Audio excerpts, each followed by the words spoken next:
Jennifer Lucas with the Franchising Company. We are back with another episode of our franchise ZorZoom series where we interview different franchises that we really like, try to get the inside scoop on some things that you can't just simply Google. And yeah, Jennifer. Well, our goal is to get quick, digestible information on the brands that we know that you'll love that maybe you haven't thought of. We'll post the entire interview on our website and on our YouTube page, but we'll also break it up and get it out there in 40-second highlights. So that being said, let's get started. We're excited to meet with Ben Wright, one of the founders from Canopy Lawncare. Thank you, Ben. Tell us a little bit about yourself. Yeah, thank you guys for having me. It's a pleasure to be here. Yeah, I can start just telling you a little bit about Canopy. So Canopy is really just a very simple and therefore highly scalable business model, and it's built on recurring revenue. And it's not just recurring revenue, it's monthly subscription based recurring revenue.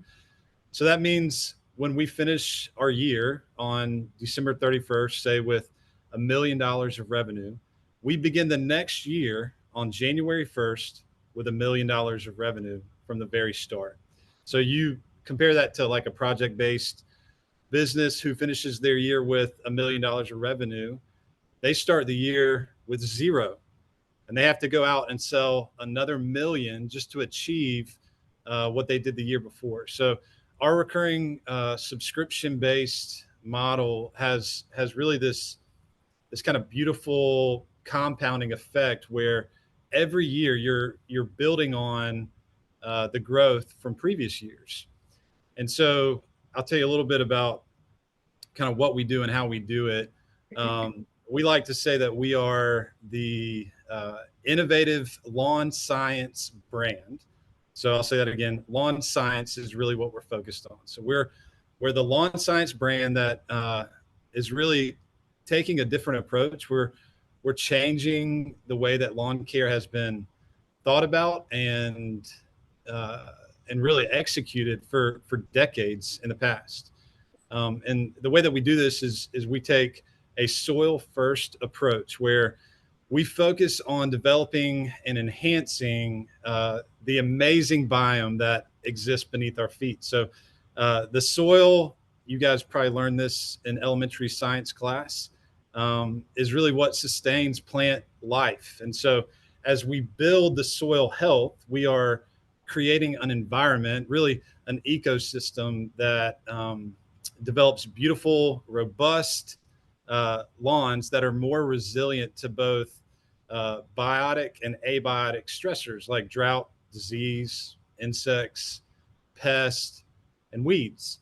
And really the conventional approach to lawn care that has been broadly done for decades really only focuses on the grass, on what's above the soil. I call this Titanicking lawns. It's really sort of this iceberg. You know, they only see what's on the top. They don't really focus on what's below the surface.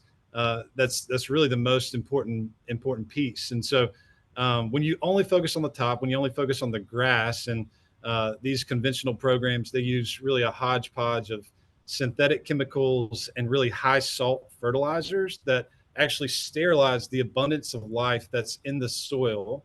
And that requires more and more chemicals and other inputs over time to actually grow any grass. So our approach to lawn care is much more sustainable. It's better for the environment. It's safer for kids and pets. And at the end of the day, what customers really care about is it delivers incredible results.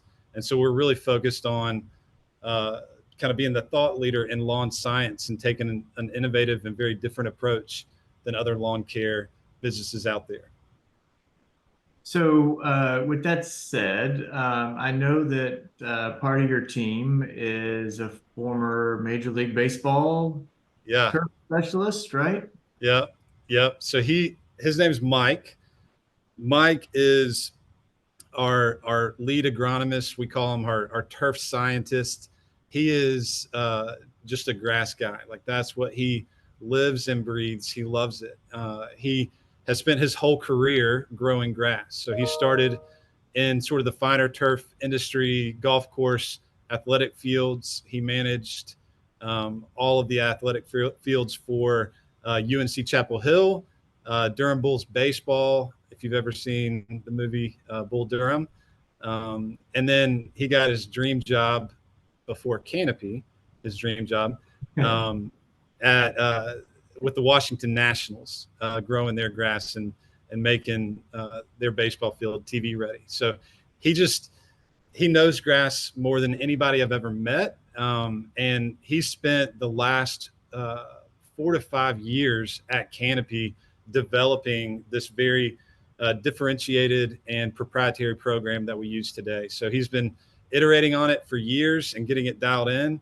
And it's really incredible what he's been able to develop. Sounds like a valuable team member. Yeah. Yeah. So you had touched on the fact that this is a reoccurring subscription-based model, right? Yeah. And so you talked about, if you end the year with $1 million, you start the year with $1 million.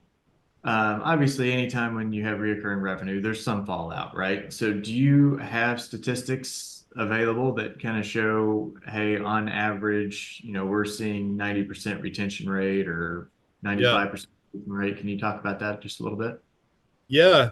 We actually disclose that in our FDD in item 19. We disclose our customer retention rate. So any candidates, you can find it there. It's north of 80%. I'll say that. I don't know the exact number off the top of my head, but I know it's better than 80%, which is far better than the industry average. And so, it's our biggest reason for customers canceling by far is moving.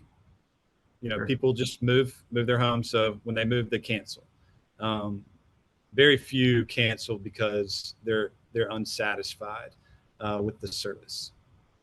What about the upper states, snow and ice? What do they do? Explain how the recurring revenue helps on their numbers, but also what do they do during the off months? Yeah, it's a great question. And we do have some franchise owners in the northern climates where it's cold and they have a shorter growing season. So part of the beauty of the subscription model is we take the annual price. So we calculate the annual price and we divide it by 12. So they have an even monthly spend every single month, whether or not they're doing service. So we do 7 applications a year, which means there are months where we're not even on the property, but on those months where we're not on the property, we're still billing them. Our customers pay us for green, lush, healthy, weed-free lawns. As long as they have that, they're going to pay us for it. They really disconnect the service performed from the dollars exchanged, which is a very different approach than typical lawn care companies. Most lawn care companies out there, they go do the service and they bill for that application. We don't do that. We disconnect the application, the service provided from the billing. The billing just happens every single month. And as long as their grass is green and weed free and we're communicating well, they're happy. So that happens year round, whether you're in Florida or you're in Minnesota. So in terms of what franchisees can do in those northern markets where it's winter, they're not doing any work.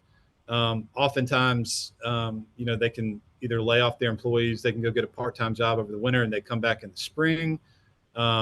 Some people will get into other services outside of canopy snow removal, things like that, where they can leverage their crews and their labor to do things. There's a number of creative ways to solve for the winter months in terms of employee retention, but billing is just every single month.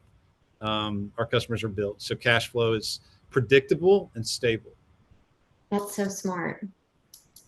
So how many employees are needed to start? And then when do you know when do they scale and add more employees? Yeah. Yeah. So one of the beautiful things about the lawn care business is it requires very little labor relative to other service industries. So um, to start, if you are going to be an owner operator, meaning you're going to be the one that does the service to begin with, you don't need any employees. You can do everything. You can be uh, the office admin, you can be the general manager, you can be the technician. So you don't need any employees to start with if that's your approach. If you are more of an investor or sort of a passive owner, and you want to hire somebody, you just need to hire one person that can do some of the sales, marketing, and then perform the work. So in terms of getting the work done, the technicians out in the field, we disclose this in our FTD, so any candidate can find it there. They can service anywhere between 300 to 500 customers, sometimes even more than that, depending on the average size of the lawn. And so you've got this big service window, call it 6 to 8 weeks. We're servicing properties every 6 to 8 weeks. So within that window, you can fit 300 to 500 plus customers. And when in terms of revenue, that's north of $250,000 a year per technician that they can do.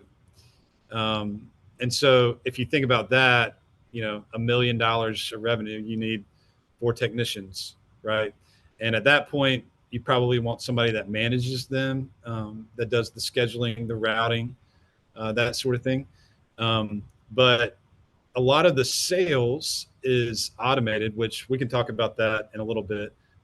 It's hands off, no human touch. The technology does the quotes and proposals. What does require human touch is kind of that shoe leather marketing, getting out there, meeting with customers, and things like that. But as leads come in, the website, we have some technology that uses artificial intelligence and machine learning and can take a physical property address, pull up an aerial image, not a satellite image, an aerial image, which is more accurate and more frequently updated. Take that aerial image and do pixel by pixel analysis of that image, and it measures the lawn, and it returns the lawn square footage along with the aerial image with the lawn drawn out. That then goes to our pricing table because, again, very simple business model. We need one input to quote the services that we offer. That's the lawn square footage. So the AI does that, returns the lawn square footage, looks up the price in the franchisee's pricing table, puts it in a quote, sends it to the customer, has some automated follow-up behind the scenes, but no human touch. All that is done within minutes by the technology. And so in terms of sales labor, we've eliminated the majority of that. It's like you're reading our questions before we even ask them. I'm sorry. No, it's perfect. I love it. Yeah. Makes our job easy here. But to follow up to that, so on the sales side, how are you getting the leads? Where's the lead generation coming from? I know you mentioned, I think you referred to it as shoe leather as well. Where are the majority of leads coming from? Yeah. So our business is seasonal in terms of sales. So we have a big sales season in the springtime. That's when the majority of customers are come in, and then a little bit of a lull in leads in the summertime, and then it peaks back up in the fall, and then it goes back down in the winter. So the majority of the marketing happens, the majority of the marketing spend happens in the springtime. And that's a combination of both online and offline marketing tactics. Online, your typical PPC, social media, all that stuff. That's about 60% of where the leads come from is that digital marketing. And then 40% would be kind of the offline marketing, direct mail, door hangers, canvassing neighborhoods, some of those things. So yeah, that's how the lead generation is typically split up. So on that offline side of things, is there any like networking, going out and selling, creating relationships, or is Yeah. it more just door hangers, direct mail? Yeah, I mean, relationships are so critical in this. There's a huge opportunity to do B2B sales. So if you get connected with HOAs or builders, you can get a lot of business that way, realtors, things like that. But also partnering up with other home service providers, for example, a commercial landscape maintenance company. Oftentimes they own the full maintenance contract for properties, including lawn care, and they sub out portions of that contract. Mostly they sub out the lawn care piece. So they'll have lawn care partners where they subcontract the lawn care work to. So if you can get some relationships with commercial landscape companies, you can get a lot of business that way. And then with other service providers, there's a big opportunity with just referrals. So the Mow Blow Go companies out there that don't do lawn care, their customers can really benefit from fertilization, weed control, and other lawn treatments that they don't provide. And so partnering with them, if they have 500 customers and they can say, hey, we're partnering with Canopy Lawncare, they do this great lawn treatment, that's 500 free leads that you get. Irrigation companies, and we could talk about Empower brands later if you want to, but there is a number of businesses out there that you can build these relationships with to get a lot of leads and customers from. So are you typically giving them a cut of the monthly revenue from those accounts that they're helping deliver? Yeah, if it's a referral, oftentimes it's just a handshake. You refer customers to me, I refer customers to you. My customers need somebody to mow their grass. Your customers need somebody to fertilize and treat their weeds. So in that case, typically it's just a Two-way referral program. And then with some of these other ones like the commercial landscape maintenance companies, oftentimes you are giving them a discount. So like if they're charging their customer $100 an application, they may pay you $90, but that's something that you kind of work out with them on the back end. Got it. And then you did bring up that, this is passive, or it can be a passive or semi-passive. Can you just kind of talk about what the role is of the owner if they do choose to go more in a passive or semi-passive route? Yeah, absolutely. First, they need to hire a really good operator, somebody that we can work with, somebody who's going to own and run that business like it's their own. And we often encourage that person to extend some equity to the person that's running that business, just so they have that owner mentality and mindset. But in terms of their role, they can be fairly hands off. What they need to really be focused on is the growth of their business. The hardest part of our business is building the snowball, turning the flywheel. Once the snowball is rolling and growing and that flywheel is turning, it just, again, back to that recurring revenue that just compounds. It just builds, but getting it off the ground is definitely the hardest part. And so if this person is going to be passive, they need to hire somebody that's going to get out there, have some grit, hustle to build the snowball. Okay. How long does it take to open once everything is signed and ready to go? How long can a new owner expect to be open and operating? Yeah, really quickly. You guys know this. You've sent us a candidate who signed on a Saturday, and that Monday was in Raleigh for training. And so, we've done just a handful of weeks, which is not ideal. I think ideal is 60 to 90 days. But it also depends on the season, and there's some strategy there. So some of the candidates that we're talking to right now, we're looking at kind of an end of summer month launch to really capture the fall season. And that'll give them basically from May until, call it, August, to get through onboarding, get trained, get everything set up to where they can launch their business at the end of the summer. Earlier this year, we were doing it much faster than that because we really wanted to capture the spring and maximize the peak sales season in the springtime. And so we probably did it a little bit too fast for some of them, just because, you know, we wanted to maximize that. But that's something that we care deeply about. We really want to come alongside a new franchisee, and we have a really robust onboarding process. It's about a 200-step checklist to do everything that they need to do to get their business ready to launch. We have a 2-week training, and you know, we do weekly standing calls with them to go through their checklist and make sure that they're on track and that they're going to launch on time. So we can get somebody launched very quickly, is the short answer. Okay. All right. Talk to us about the territory size. Like, is there anything specific that you're looking for, and how big is it? Yeah. So we look at single family homes, and we look at different things when it comes to those homes. So like the value of the home, the income, and we try to target about 45,000 single family homes within a territory. Okay.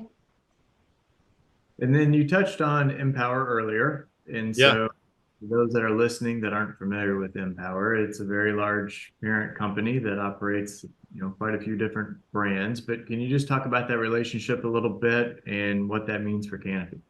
Sure.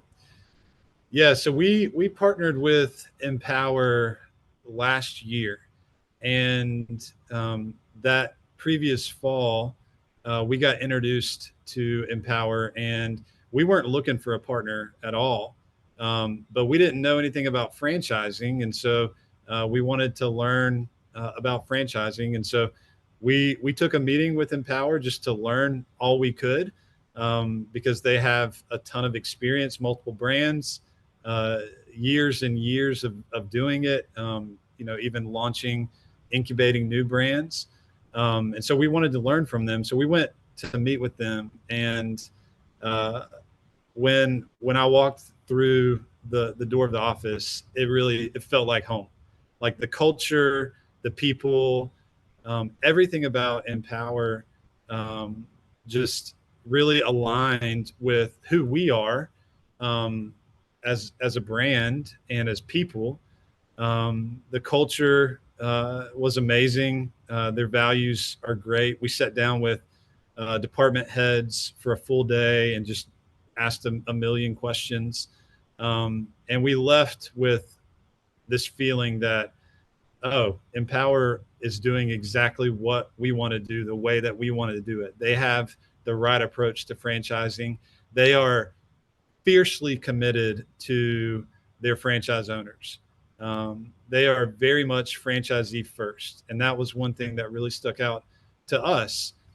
And so we said, okay, we'll continue the conversation, which we did, and ended up partnering up with them about this time last year.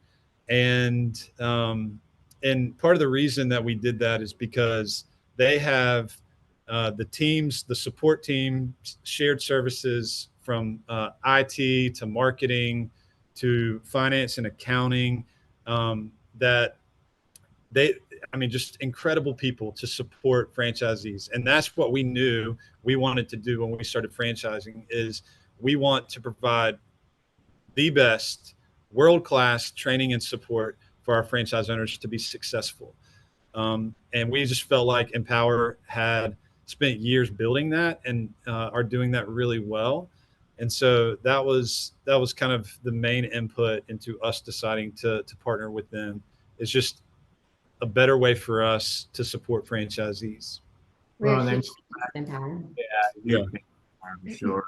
And, you know, kind of going back to our earlier conversation, you know, just about partnerships and working with different, you know, organizations to get leads and share leads. I mean, that's a huge part for you guys too, just to be able to share leads with the other brands within the umbrella. Oh, absolutely. Yeah. And that's something that is a big initiative right now for Empower to leverage even more. But their platform consists of service brands. So we all share the same customers who have the same needs. There's a lot of synergies in the services that we provide. For example, Conserva Irrigation is part of Empower Brands. In order to grow grass, you need water, and we grow grass, and so partnering with Conserva owners in a specific territory, you can do referrals. You can partner together on different projects and initiatives in the community. And there's 10 brands, so there's thousands and thousands and thousands of customers who a new Canopy owner has the opportunity to leverage, just being part of the Empower family.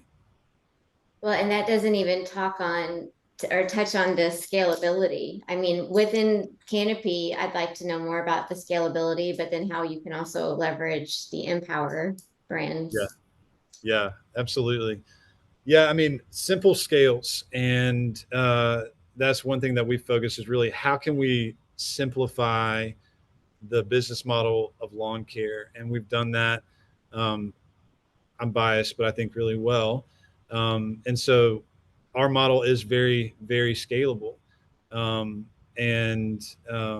Yeah, it just scales much quicker when you have partnerships with other service provider like Conserva, Outdoor Lighting Perspectives, other Empower brands that have customers who need your service. And that's very inexpensive, if not free, marketing to get those leads. And so, yeah, just an example of that. One of our new owners met with the Outdoor Lighting Perspectives owner who's been there for years and years in their territory, and he is giving them access to his entire contact list. Now that's somewhat unheard of, I would think, but he just, yeah, it's part of the Empower family. He says, I want you guys to be successful. My customers will benefit from your service. Feel free to send them an email. So, yeah, the scalability of partnering with other Empower brands is a big deal. Awesome. All right. Well, talk to us about the financial commitment. Yeah. So it's relative to other businesses. It's a low financial commitment. You can see all of that disclosed in item 7, initial investment. But the thing that I think I'll touch on mostly is we want franchise owners to come in well capitalized to really make a big investment in marketing. In our business, marketing is king. It is a low ticket, high volume business. And so you have to invest in marketing to get customers. You want to get to 1,000 customers as quickly as you can and beyond. And in order to do that, you've got to invest marketing dollars. And so the operational investment to get launched, I mean, it's low asset. You're looking at to start with a van and some product, maybe a storage unit to store that product. It's not brick and mortar. So that portion is relatively low investment, but we want to make sure people come well capitalized to invest in marketing. All right. So I guess why would a customer choose Canopy over someone else offering a similar service? Yeah, it's a really good question. So I spoke about our soil first approach and our proprietary program. I think that's one, but really there's 3 things. First, it's our technology. So we have industry-leading technology from our sales automation to ongoing communication with customers. And so when a prospect or a lead comes in and they're shopping around for lawn service, oftentimes they're filling out a web form and they're getting a call back. Somebody has to go visit the property, manually measure it, come back to the office, put together a quote, send it to the customer. That can take days, if not weeks, to do. Our customers get a quote within minutes. And so the convenience of the sales process is really kind of how we get a customer on the hook. That's step one of them choosing Canopy over our competition. And then after that, it's really the way that we communicate, leveraging the technology that we've built, it being service reminders, after service reports with photos, comments from the technician, what we did, what to expect, all those things. We do a great job with leveraging technology to communicate to customers really well. We can send them a text when we're on the way to their house. So they really like that. And then second, and probably most important, is our lawn science approach. So customers want green grass that doesn't have weeds. And our program delivers those results, but it's also much better for the environment, and it's safer for their pets and their kids. And happy to talk more about those things. But our program is vastly different than our competition. And so once a customer understands that, that is a big point. And that's really part of the retention of customers as well, is our program. And then third, I would say it's really tied back to culture, but it's having professional, knowledgeable, and courteous technicians, the people that are actually going out to do the service. We spend a lot of time investing in training those folks so that they are actually knowledgeable agronomists who can identify issues and know what they're doing, what they're applying, rather than somebody who's trained to just walk and spray or push a spreader. And customers really, really appreciate that, knowing that the person taking care of their lawn actually knows what they're doing and is courteous and professional. Matt, we need to invest in Canopy because we need some help with our lawn care. So, all right, how many locations are you currently operating? What does the future growth look like? Yeah.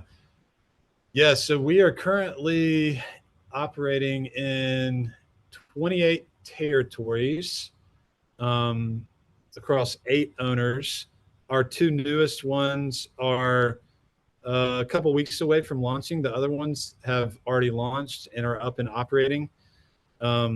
We also have 2 company-owned locations in North Carolina, in the Raleigh, Durham market and the Charlotte market. What was the last part of your question? Future growth. Future growth. I'm taking notes. I'm sorry. Yeah. We have a lot of white space. We want to fill up that white space as quickly as we can. We have the model. We're ready, and we're looking for the right people to partner with to grow. Okay. So is there anything that we have not covered? I mean, we've covered a lot today, but is there anything that we haven't covered or haven't asked you that you'd want people to know or think is important?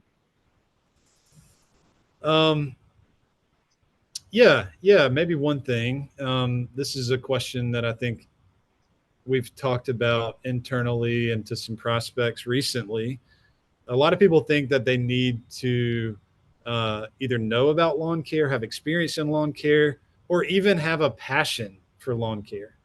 And what I would say is, no, you don't. You don't need to be able to tell the difference between grass and a weed, or you don't need to care about any of that. What you need to care about is business and growing a business that is very simple, highly scalable, and actually has some real value as you grow it. No, I like that. You know, I mean, and every candidate's different. Yeah. The conversation I have with a lot of folks is, are we profit over passion or passion over profit? You know, Yeah. and point really doesn't matter the product or service. It's all about the business. And if the That's right. business, then everything else can fall in line. That's right. Yep. Yep. All You right. don't have to be passionate about lawn care, but I think spend some time with us and you'll fall in love with the business model of lawn care. We certainly appreciate you taking the time here this morning to chat with us, and hopefully our viewers will find this informative. But Yeah. we'll be Thank you. talking soon, I'm sure. Yeah. Yeah. Well, I really appreciate you guys having me. It was a pleasure to be with y'all. Absolutely. Thanks, Ben. Okay. Thank you. We'll talk soon.